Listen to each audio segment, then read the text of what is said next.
And the quality's better there. And the quality's better, and you know, it's where we're gonna keep going. You can see this massive pimple I've got here a little better too. They might. Somebody might. Montiel, that's what we're going for. The whole goal of this is to try to educate people and bring people together to stop messing up cars. Stop having to have me say, oh man, that combo sucks, you know? Just doesn't really work that well. All right. Sorry, I'm still kind of new to all this, so I'm just trying to verify that we're good to go. Oh, I'm still on mine. That's where you should be. Emma? So is it live? Right, has your producer, I'll step in and handle this. You're live? Yeah. Nope. Why did you? It says you're live, but the title's wrong. Is it? Yeah, it's got the old title from last week still. It doesn't say I'm live. Well, you are. I'm watching you right now. Okay. And that's on. YouTube. So That said you're live. I'm live, but not alive. Okay. All right. So as long, I mean, I guess if that's good, then we're gonna go with that. Maybe I have to be on the other account to see it. Yep. Boom. All right. Cool. Cool. YouTube notified Ed as well. Did it? Oh, you don't have to break down. Well, that just at least means Ed's following us. So I do need this. Well, who's following Facebook? Nobody. Facebook, if you're on Facebook, go to YouTube. Because, no, I don't. Facebook, if you have questions, go to YouTube. Or at least to Instagram. But preferably go to YouTube. That way we can go straight through the questions there. But before questions, I've got a couple things that I want to go through. We're going to go ahead and go through those. YouTube is tuned in with JWT. The fact that you're not following that hurts my feelings. There's a link in the story to go straight to it. Just know that I understand, but I'm only going to understand so long. There should be a link where? In the story. In the story. And if you can't find that, it's tuned in with JWT. All right. So a couple things I want to go over today. We have about the next 30 to 45 days is going to be kind of crazy. We're going to be doing a lot of traveling. We will be stateside for quite a bit of that. Yeah, quite a bit of that. Sorry, Wendy distracted me. But I also wanted to kind of go over some tuning stuff. I've gotten a lot of questions about different things that we're going to slightly touch on today, but then we're going to heavily touch on our live Thursday. So first off, where we're going. So we don't have any of this set in stone, so I don't have dates yet. Dates will depend on workload at the certain areas, things like that. So in the next week, I would say within about a week and a half, we will be heading to Pennsylvania to freeze my balls off with my boy Yaz. We're gonna go over, do some collab work with him. Again, I'm not super excited about the cold, but I am excited to meet him because his channel's really cool. A lot of the stuff that he does,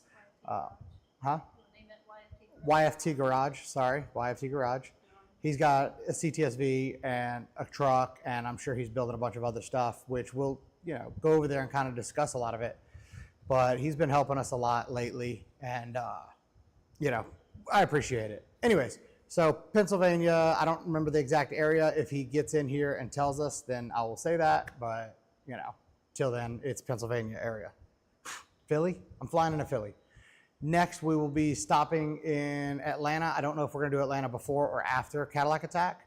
So we will be going to Houston, Gulfport, Mississippi, Orlando, Florida.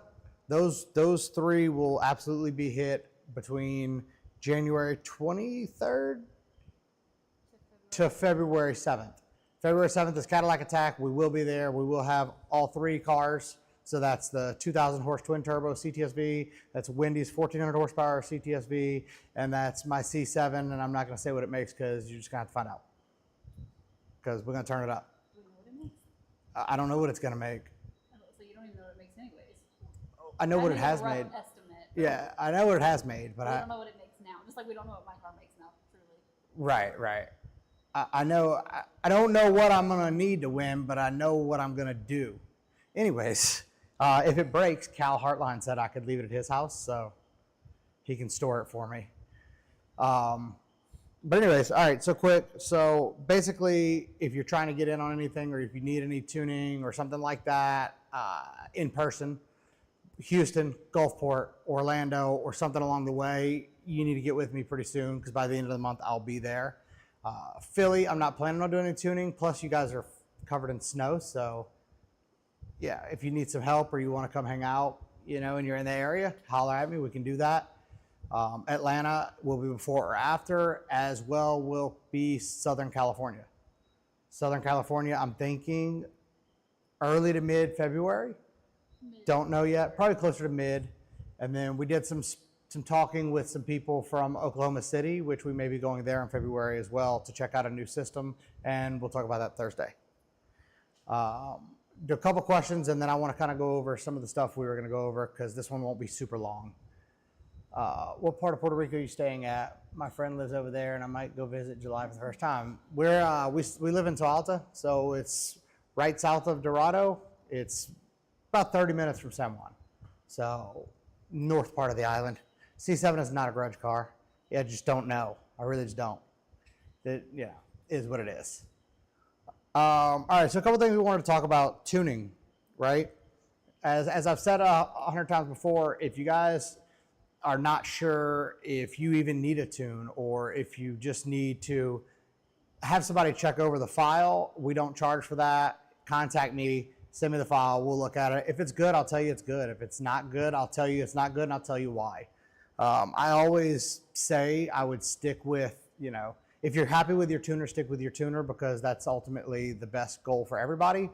But if you've already done that and you guys need, if you're looking for something else that you think that we can give you, feel free to reach out. We can handle that, not a problem. I've had a lot of people ask me about remote work versus in person. So that's a topic we'll expand on Thursday, but a lot of people aren't considering the newer age of things. The amount of stuff that we can see in a log, I'd be willing to bet that if I did the car in person versus doing it remote, you're going to be pretty much apples and apples. And the main reason is because we're not talking about a scale of like 50 to 100 cars. We're talking a scale of a couple thousand cars that we've done. 15 years of looking at data. Before that, working with GM, looking at data. It all kind of works hand in hand. If you know what you're looking at, you can see problems before the customer even feels the problem. So that's a big thing a lot of people don't realize. Plus, I know a lot of people are like, well, I'd rather go to my local guy. And if that's what you're comfortable with, by all means, go to your local guy. That's okay. But to say that the local guy, because he's in the car, is better than somebody remote, I think it's a silly argument. And the reason I say it's a silly argument is because let's just go with a Gen 5 platform. Most people that tune the Gen 5 platform and they just do their local stuff, they're going to see a total of maybe 100 cars, 150 cars in about a year. So they're not going to see a lot of the crazy things that Gen 5 has. Also, once they kind of get comfortable with their base and they're comfortable with about what their cars are running, they're like, okay, that's good. Where someone like me or some of the other people that specialize in Gen 5 platforms, we see 1,000 or more, right? We see tracks all over the world. We see all kind of different conditions, and we know where the limits are, where to kind of put the cars, and how to keep them alive for a long time. Because ultimately, that's a big part of it, right? It's drivability is 100% important. That's one of my most important things. The next is reliability, keeping that car alive, keeping it running a number, but keeping it alive. Which kind of comes to my next point is I keep hearing this thing, conservative tune. It's a conservative tune, or my guy kept it safe. It's bullshit. Anybody wants to argue that, please come fucking argue that. Conservative is a tuner saying, I'm not sure where the limit's at. I'm not sure where peak efficiency is. So we're going to pull some timing back and run it a little fat and flood this motor out and call it conservative because people think that's a safe thing. It's not. It's not. Peak power comes with peak efficiency, period. If you pull back 1 degree, 2 degree, maybe, right? Because maybe peak power is a lot for your combo.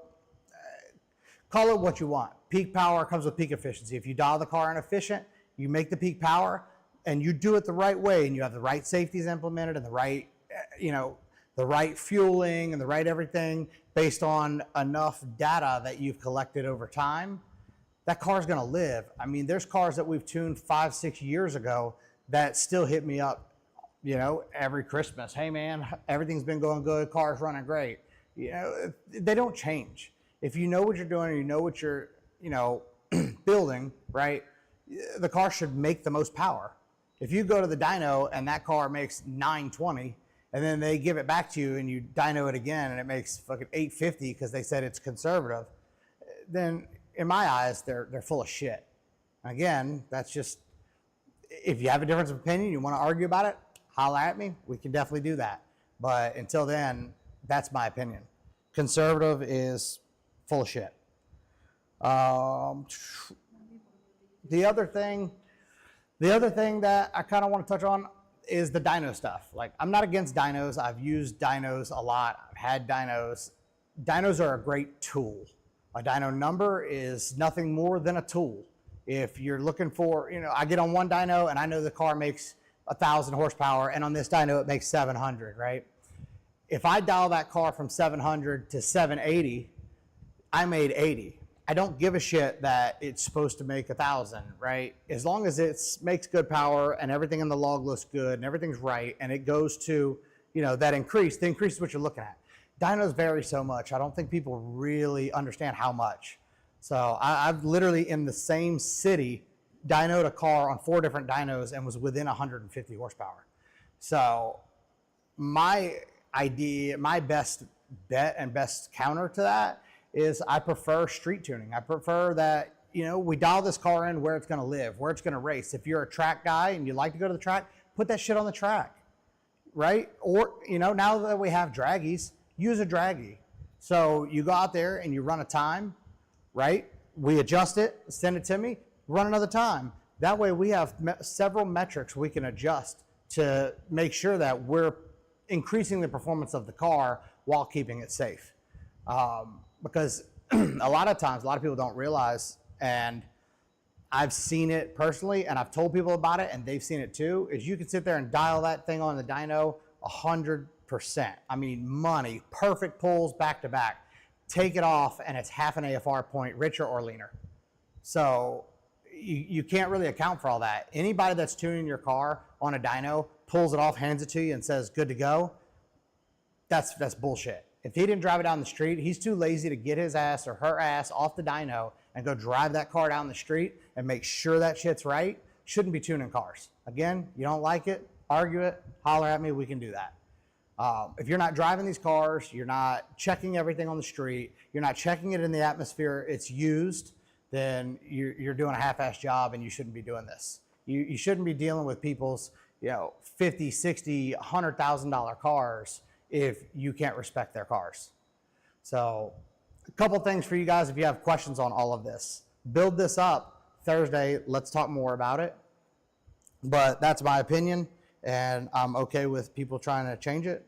That's fine. The last thing I kind of want to touch on when it comes to tuning is stop being so accepting. When somebody says, oh, it's just cam surge, just reach around and slap that person as hard as you can in the back of the head and just tell them to sell their laptop and just move along. Because cam surge, you'd have to have such a large cam nowadays that it wouldn't even make sense to have in your daily car to begin with. So if you have cam surge, 9.99 times out of 10, it's because they didn't go into the VVE or the VE and dial that in. They didn't. Wicked Vet, that is for you. Sorry. But you get what I'm saying. It's not just you, it's several other people. But I hear that all the time. They're like, I'm just used to the cam surge, man. It's just like that. And bullshit. I've got We had one guy that drove 18 hours to us and said that he's had cam surge with several other tuners, and I'm sure at some point he'll get on here, and told me, he's like, man, if you can get rid of that cam surge, I'll drive 18 hours to you. I said, if you drive the 18 hours and I don't get rid of it, then I'll pay for your gas and you don't pay for the tune. And in 1 or 2 files, the car ran smoother than he's ever ran before, and he got to enjoy the car. And the amount of times I hear, man, I didn't know that car could drive like that, it really just starts making me feel shit for the industry. Cars shouldn't do that. These cars should drive pretty damn close to stock. I mean, if Wendy's 1400 horsepower CTSV bucked and surged, I'd never hear the end of that shit. I'd constantly be told, hey, you better fix this shit. You know, when my C7 was driven to Orlando last year, which it'll be driven this year, it'll be by Wendy with the baby in the car. Do you think that thing's gonna surge? Fuck no.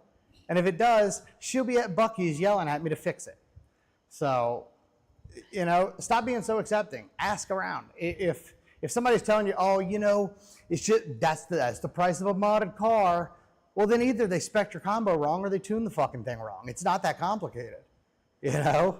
I mean, we're talking thousands of cars that we do. And if I tune your car and you have cam surge for some reason and you don't tell me, don't be a dick. Tell me.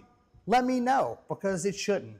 I stand by that. These cars should drive pretty damn close to stock and just be fast as shit when you hit that pedal. So, and if they're not, and anybody that's working with me knows, we will continue to work on that file until, you know, it does drive like stock. I'm dedicated to that, because a lot of people think, oh, it's not that big a deal, you know, but it is. Because what if you want to take your wife to the mall, or to the, well, y'all don't do the mall over there, we do that here. What if you want to take your wife out to dinner? Do you want to, like this, drop your wife to dinner? Yeah, she's, well, maybe that might help. It's not a bad idea. I might add some cam surge in there. Anyways. All right, enough about that. Thursday we can argue that if you guys want to argue that. Let me hit another few questions real quick. We will, I'm just watching the video again. We're going to touch more on the Atlas when we do a little more discussion about the port stuff. You've already discussed it in the other video. And yeah, if you go back to my other videos, we already discussed it. At this point, it's not a recommendation from us. I think it's got a lot of really cool things, but I do think it has a flaw that needs to be addressed that I don't think will be addressed. Personal opinion. Get Cords on the podcast to talk, and because they're on the forums talking smack about remote. Yeah, they talk smack about a lot of things. If they want to talk smack on here, they can do that. I don't care. But if it's not educational, it's not really benefiting anybody. We be in Gulfport.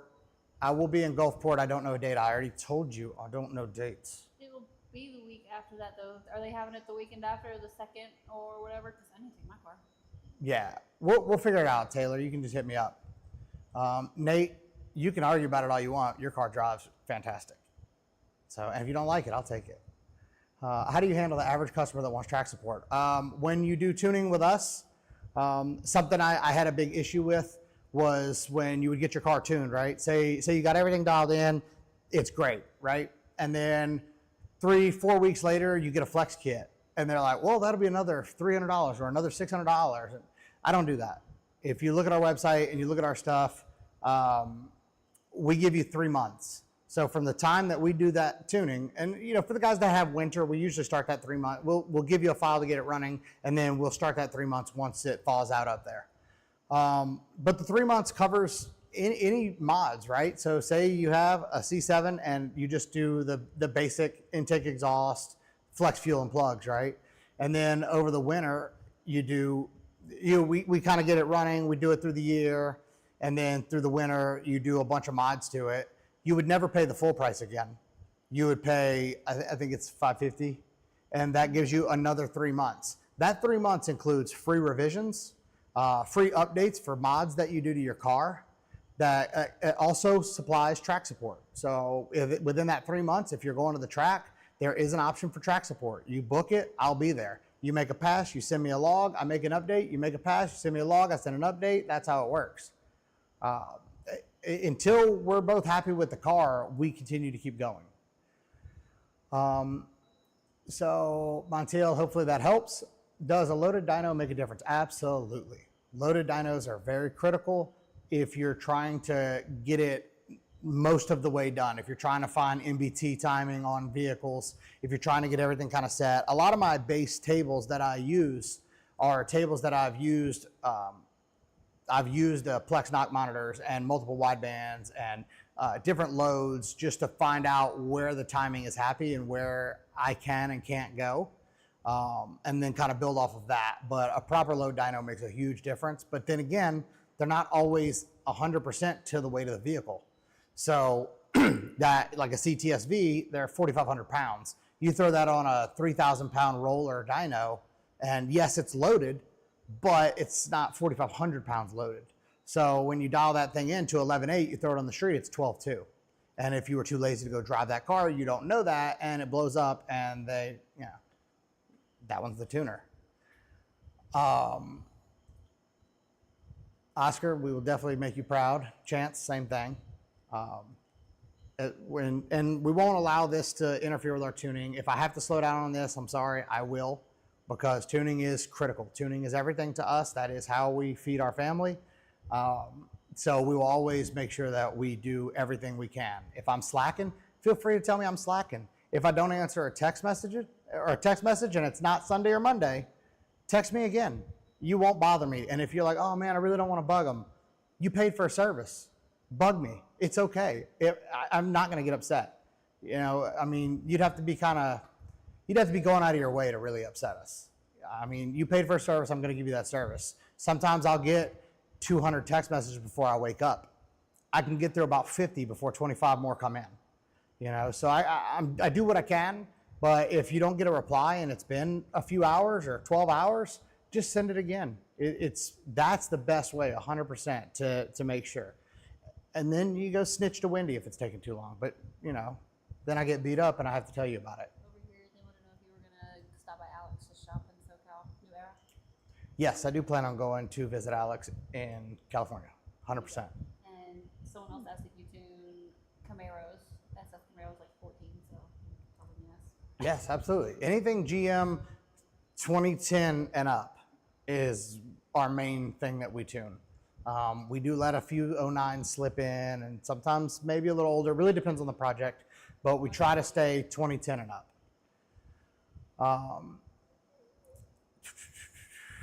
So can you explain the use of a converter on a C7 Auto 8? I understand a little bit, but I would like to understand more.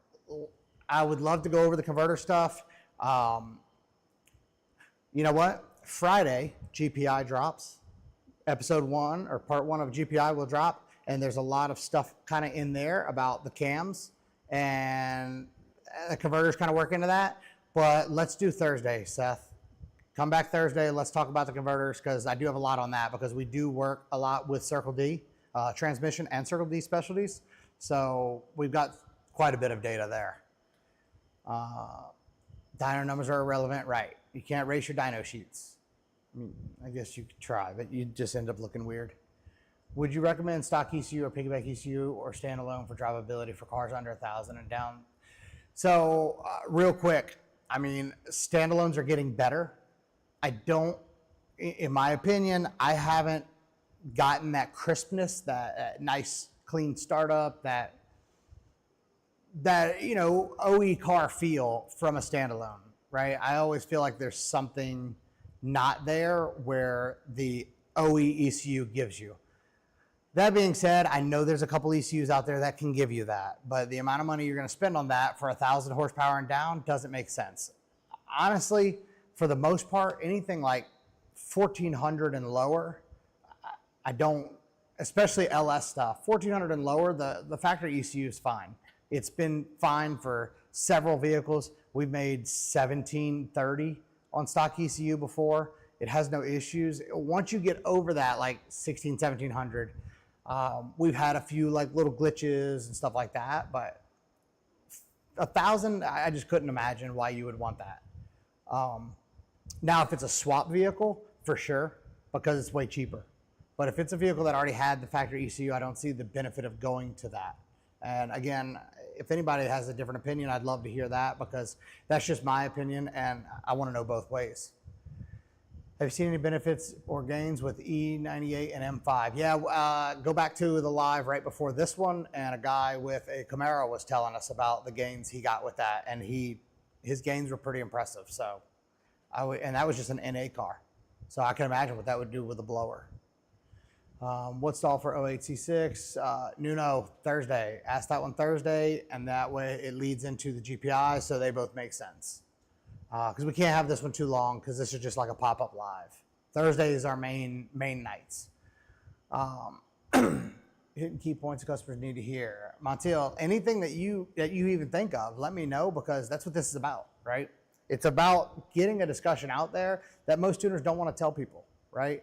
And we're going to discuss tuning too. We'll go over that at some point. You know, we'll go through some logs. I got to figure out how to get a lot of the, how to get things on the screen and stuff like that, because I want it to look proper. But we'll go over logs. That's in coming episodes, coming Thursdays. I want to show what you're looking at. We have a video. I've said it before on Twin Turbo Win's YouTube. Look up Twin Turbo Win. There's an hour-long video that walks you through how to read a log, how to see everything in the log. And it doesn't matter if I'm tuning the car or somebody else is tuning it. As long as you're looking, it'll tell you what they were asking for and what it was achieving, and that way you can tell if your tune's correct or not, or send it to us and we'll help you with that. We're not looking to steal tunes. If you're comfortable with your tuner, stay with your tuner. That's the best bet, right? But if you're not and you're looking for something, we're more than happy to help out. With Reflex Box, would you run aux pump off it separate, considering the issue you had with your car? Glad to know that you follow along. I appreciate that. Yes, I did have an issue. I brought that issue up with DSX. I was told that that's normal. So essentially, real quick, on my C7, I have the aux pump, and if my battery dies, I didn't find this out until the hard way when I meant to make a pull and I had no fuel, that if it dies with that plug-in module, you have to actually go back there and physically unplug it. And when you have a tire stuffed in a wheel well, it's kind of a pain in the ass. And if you don't know, in my opinion, that's a real good way to blow your car up. So I have rewired my auxiliary pump to the Reflex, and I feel significantly better about it. So, obviously the DSX stuff's been working forever. I like the system. I like how everything's set up. And I even like the idea of the module. I just think that key thing makes me very nervous. Your brother, if he was on the YouTube channel, he would hear the echo. Who? Your brother, Damien. Yeah. Damien, get on my YouTube and you wouldn't have an echo. This is, sorry, this is the Peasant Live. Go to YouTube. Anyways, what? Icy Perp. Go to YouTube. We got that. All right. Also, can you do a small video of how to do initial setup? PM me what you're really looking for. I'm okay with that. I'm down to make some short videos. I need ideas, guys. I need people to tell me, what do you want to see, right? We'll be documenting everything. Again, remember, this is No Gatekeeping 2025. If we know it, 95% of it, we're going to tell you. There's always got to be that 5%. But we'll tell you to try to help you out. What? All you got to do is send me a PM. I'm coming to Cali. Let me know where you want me to go, and we'll go. How come no CDN C7Cs go to the track? Look, I'm not fighting your battles, Aaron. Don't put me in that one. I'm not going to be doing Hellcats. There's already a lot of people doing Hellcats. I've got my focus on some other things, and until I have my customer service and everything perfected for my tuning on GM, I can't comfortably move outside of that, because again, to me, my tuning on GM, I know my customer service isn't perfect, but I'm one guy and I'm really trying hard to make that perfect. So I don't want to get into too many other things that may cause issues there. So what's your take on NA 6 gens worth the money? I don't know. It depends on NA 6 gens can be super fast. Do I think NA versus boost is better? No, hell no. Because it costs more to build a badass NA car versus a boosted car. And I'd love to see somebody discuss the cost of that, you know, to kind of like their opinion. And again, Friday, GPI, we discussed the cost of some of these NA builds and, you know, what it takes to do what they're doing and the crazy things that they're doing with those cars. So on Friday, that first half is going to be, it's going to be good. It's really good. The knowledge that Ryan dropped was unbelievable. If you're not subscribed, please subscribe. I mean, I would like to think that goes, you know, without, you know, some, but shoot some likes over, you know, subscribe to the page, show us that you guys want this, because this is going to be a trial thing, right? We're going to do this for a few weeks. If it grows and it starts looking in a positive way, we're going to keep doing it, and we're going to start telling more and more and more. But if not, then what's the point, right? So if we can't subscribe and we can't, you know, get some thumbs up in here, hit the bell so it tells you when we're live, because not only we're going to do the lives Thursday, but we will do pop-ups like this, right? Honestly, I was talking to some people yesterday and today, and it put a hair up my ass about some things I wanted to talk about. So once I feel like that, we're going to do these. So if you hit the notification and all that, it's going to tell you. And, you know, it's the nice thing to do. Be nice. All right, what power can my 6L80 hold with a 300? So I've said this forever. You know, a 6L80 in a 4,000-ish pound vehicle, tuned properly, if it starts in good condition, will hold 1,000 all day, every day for a very long time.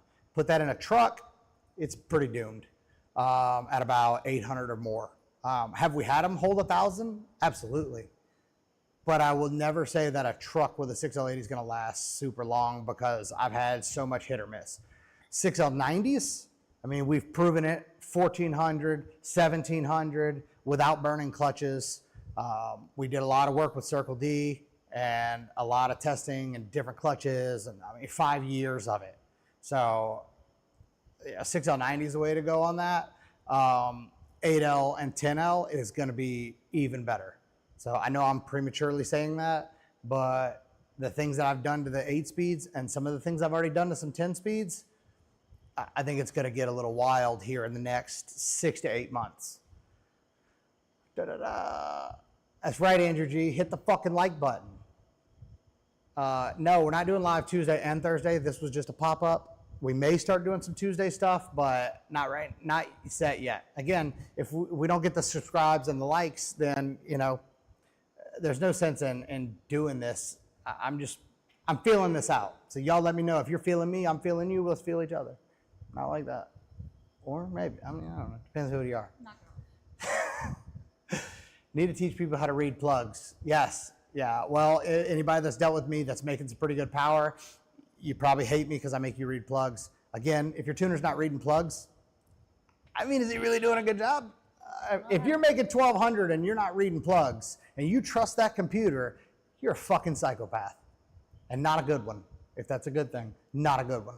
If you're not reading plugs, you're fucking playing with fire, and you're playing with somebody's investment, and you're an asshole. What tire do you recommend on my C6? 18s, 345, 35 18s. The golden tire for roll racing. I've had the best luck with it. I've spoke about it on many Calvo podcast with Go Hard. I've spoken about it on my podcast. That's how I feel. Yes, we're going to be working with Prey. So give me some time. He's been doing a lot of things, dealing with some stuff in life. And, you know, I mean, how could we not let him tell his story and get on here and shit talk? I mean, come on. On the mod stuff, you know, what mods do you want to do? Some of this stuff, man, you really have to just kind of reach out to me. I can't cover all of that on here because this will go on for days. With Reflex, I use secondary fuel pump. Yep, that's 5 o'clock answering. What's the YouTube? YouTube is Tuned In with JWT. Tuned In with JWT. It's also in the story, the link. So click it up, please. So what mod do you recommend for C7 Stingray? Like I said, all these mods, I don't mind doing these, but I gotta cut it a little short here tonight. So I'm also gonna do some top 5 mods videos, right? That's something Wendy had said about. we'll do a C7, a C7Z, a Camaro, SS and a ZL1. If you have suggestions for other cars you'd like to see, like top 5 mods on, or like what mods to get started, things like that, shoot me in the message, subscribe, like it, send me PMs, send me messages, drop it in the comments. Let me know what you want to have videos on, and if I don't know it, I'll reach out to those that do know it. We know several people in the industry. We've been doing this for quite a long time, and they're willing to give the information out too, but you got to ask to receive. So comments are probably the best place to put it, right? Have you tried the new Toyo R? So I have not. I have the Toyo RR on my car, and I can tell you it's already been sub 350s. So the RR is pretty good. If the R is better, it's going to be pretty awesome, but it'll be probably a little while before I go to that because I'm going to probably go 15s next. We're going to be doing a little more track racing. Wendy's looking to cut people's heads off. I think the closest to New Jersey I'll be currently would be Philadelphia at YFT Garage. Again, YouTube, subscribe, give them some likes. YFT's got some cool stuff going on. Do you think it makes sense? But we can always do remote. Yeah, like I said, we can do remote. That's, again, we spoke about that on the beginning. If you didn't catch it, go back to the beginning. We can always do remote. It's just as good. Are we still good here? Oh, I hit pause. Sorry. All right, yeah. And again, I think remote and in person is pretty damn close. And you also do personal trips. Yeah, and that's the other thing. If you're like, man, you know what? I just really want that motherfucker here to come go to the track with me. All you gotta do is let me know. We'll book the flight. We'll set it up. I'll come to the track. Nate knows that. We go there all the time. We go to a bunch of other people. We go out with Tim King. We do stuff with his cars. You just got to let me know. That's kind of our thing. We like to travel. We like to come out there. We'll show you how to set everything up. We're going to be reading plugs at the track, whether you like it or not. But at the end of the day, we're going to make it safe and we're going to go fast. Do you think it makes sense to do port injection with a ported LT4 or just upgrade to 2650? Absolutely. I've got port injected LT4 blower cars making 1,000 wheel. Not one, not two, not under 10. Around 10. Like, it's not an uncommon thing anymore. That LT4 blower is a bad dude, but you got to have the fueling for it. So, Montiel, I really appreciate it, man. Like I said, I think we're going to add a lot of that stuff. We're going to add while we're working on the cars. We're going to add stuff while we go on the journey to Florida. Aaron, I'm going to talk to Nick at BTR. I already planned on that, but I've got to do a little more research ahead of time because while I know what cams work, I won't say that I know 100% why, right? So a lot of my knowledge comes from testing and knowing that this combo works with this and this works with this. So I'd like to kind of get a little more knowledge before I go into that. All right, a few more minutes of this and then we've got to wrap it up because I'm surprised the kids have not lost their shit yet. Yes, Larry, make sure you have extra plugs too. Plugs are critical. Do you plan to vlog or document some of these upcoming races, travels? I'd be there for it. Absolutely, Jonathan. That's what we're gonna do. I think we even talked about that on the phone, so I appreciate that idea.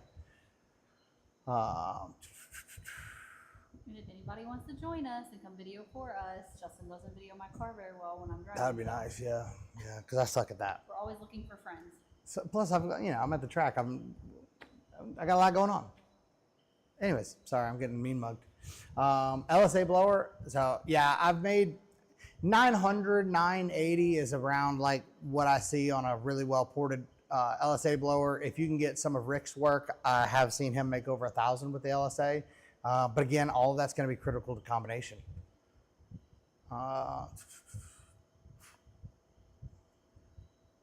EP, you got to hit me up private and we'll go over that. For digs, it depends on the surface, man. There's just too many on that. Do you have a specific weight oil you run on stock? I run VR1 2050. I run it in my Escalade. I've run it in my jet ski. I run it in my four-wheelers. I run it in my lawnmower. I have an electric lawnmower, never mind. I would. The Escalade that we daily drive. I mean, all of this, VR1 2050. But remember that we live where it's hot. So for people that it's cold there, feel free to pop in there and tell me if you need something thinner. I don't know how winter works. I've never been a winter person. So winter for us is 55, right? When we were in Houston, yes. Right. Well, now, Puerto Rico, winter for us is 75. It's fantastic. What do you think about the high ram on a full bolt-on car? You better go watch the GPI episode coming out Friday, because I made sure to ask that very question. So he lays it all out very well. Not spoiling it here, sorry. Oh boy, I think I missed something. When are you back in Houston? Beginning of February. Like super early February, super late January, that's when I'll be in Houston. And I won't be in there long, so if you need something, make sure you reach out.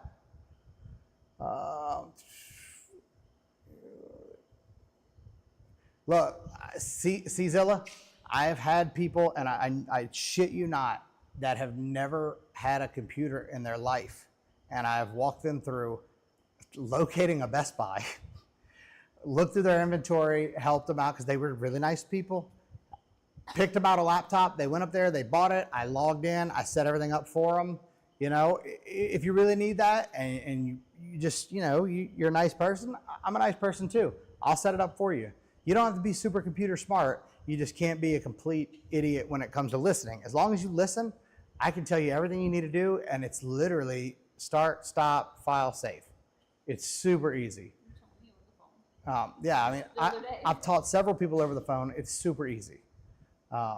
Nate with them first class flights. Nate, if anybody, for some reason, I'm like, man, you got to buy first class, Nathan Griffin, go after him, because he has ruined me by flying me first class, and now I feel bougie. But I fly Spirit, don't worry. Once we get the tune fixed, I'm doing port injection. Port injection's the way, man. Again, I'm going to be trying those Nostrum larger injectors, and I think that's going to be a very critical extra bit of power. So I'm excited about that. But at the power level we're at, we still need port. We can just run a little less port, which means more power. We're going to do like 2 more. Good program to start learning some fundamental tuning. When it comes to tuning and learning tuning, I think let's do a Thursday on learning tuning, because I'm not trying to bash on the way people tune, and I understand why people have to teach things a certain way, but I was taught a different way, and that's what I'll explain. I'd like to explain that in its own thing, because it's kind of going to be long. But the guys that are interested in getting into tuning, message me, let's get a day together and let's do that one. Even if it's not a Thursday, we could pick a day to talk about getting into tuning, what to look for, resources that, I've seen that I really like. There are a couple tuning programs that I do like, but you can't take everything to heart. You've got to listen to everything, and you've got to test. There's no way to shortcut being good at this. We didn't start doing this, 5 years ago. We started doing this 15 years ago. It was 5 years before anybody even knew who the fuck I was, and even the last 10 years has been pretty, it's hit or miss, right?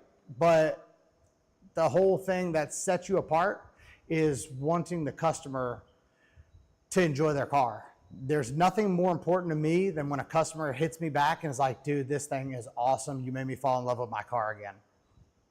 That's why I do it. It ain't the money, because we could surely make more money somewhere else. But for somebody to fall in love with their car again, that's everything.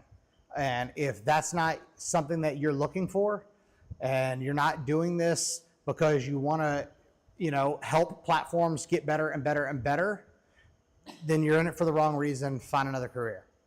Because if you think you're going to get in this and get rich, I assure you that is not going to happen. And if you do, you're fucking people 90% of the time. What do you think? Tell Bo to come to Florida with us. RK, I appreciate that, man. I really do. Huh? I said tell Bo they should come to Florida with us. Bo, yeah. How come you don't ever come to Cadillac Attack? What's up with that? I know you be peeping it. But, you know, you could always just drive down and follow us over. Yeah, they can just come with us. Yeah, just come with us. How much horsepower can you make before switching to port? Really depends on your injectors, your cam, and your combo, but typically with LT4 fueling and all that, 800-ish. I've made 900. Again, it depends on the fuel, it depends on the content. There's just too many variables there. Is porting worth it? So GPI episode has all of our cam stuff, all the porting data that they found. It's just, there's so much information in it that we literally had to break it into 2 parts. And then once those are out and you kind of soak that up, we can discuss that. And I will have Ryan on one of these to kind of help discuss some of that. What do you need for remote tuning device you need besides a computer? So honestly, HP tuners, MPVI 2, MPVI 3, any of those is fine. And I know a lot of the, you know, big dog tuners are gonna be like, oh, AEM shit. Well, guess what? We've been tuning on AEM widebands and fucking y'all up for years. So, because we also look at the narrow bands. Yes, there's better widebands out there, but again, it's not, if you're just living off that wideband and that's how you're tuning that car, and you're not reading plugs and you're not looking at the narrows and you're not looking at everything else, then chances are you're not doing a good fucking job anyways. A $2,500 wideband is not going to help you. So in a nutshell, HP tuners, MPVI 3. I like the AEM 30-0334 because it plugs into the CAN bus. If you're a guy that gets irritated super easily, buy a ProLink and the 30-0300 so you can just wire it in like Wendy does, because when you plug it in, it just works, right? Sometimes the CAN bus one can get a little finicky. AEM support seems pretty good. They walk people through it pretty well, but sometimes it does get fucking annoying. It really does. But I think the AEM wideband's fine. If you want to buy something fancy, that's totally cool too. And most laptops can handle the tuning stuff. Currently I have GPI remote tune everything I build. I'm starting to read the tuning school books, but I'm trying to learn slowly. Make sure that you PM me and let's talk about the tuning stuff. So, but we can got GPI is good people. All right. And Kiko, message Wendy. Hell yeah, that's what we're talking about. Cali dates will be posted when I get a little closer, but it's looking about mid-February. My AEM 4110 was right on with the buddies. I know. Isn't that weird? Crazy. But, you know, you get those guys that are like, if it's not a fucking Ballinger, it's shit, and you're not tuning right. Well, how come we're faster than you? How come our cars are living? I don't get it. George Midland says hi. What's up, George? Oh, you got, huh? Where? I see you up here, but I'm just watching the comments down here. Oh. What up, George? George got a insanely fast CTSV. So we thought about that, but then we kind of just can't afford that. So we'll try to do it with a 10-speed. I have no interest in that. Yeah, he is. It's way faster than we want to go. I don't want to do that to my car. I don't want to go that fast. But it's super fun watching them do it. Exactly. Same thing with Alex Esperanza. You know, track gangsters. Running 6s in a freaking 4-door. All right. Anyways, thoughts on HP Tuner VCM standalone. If you're talking about recording with the button, I haven't seen that work super well yet. So I don't know. I'm not a huge fan of that one. And yes, Larry, don't buy a $300 laptop. All right. Let's wrap this up. So last question. What do you think about DI with a single plane? Again, Speedy, we spoke about that on GPI, dropping this Friday, tuned in with JWT YouTube. Subscribe, like it, give us some you know, thumbs up. Put it in the comments, whatever other questions y'all have. That's gonna be it for tonight. It was a cool pop-up and I really appreciate everybody. Thank you for tuning in and I'll see you guys Thursday.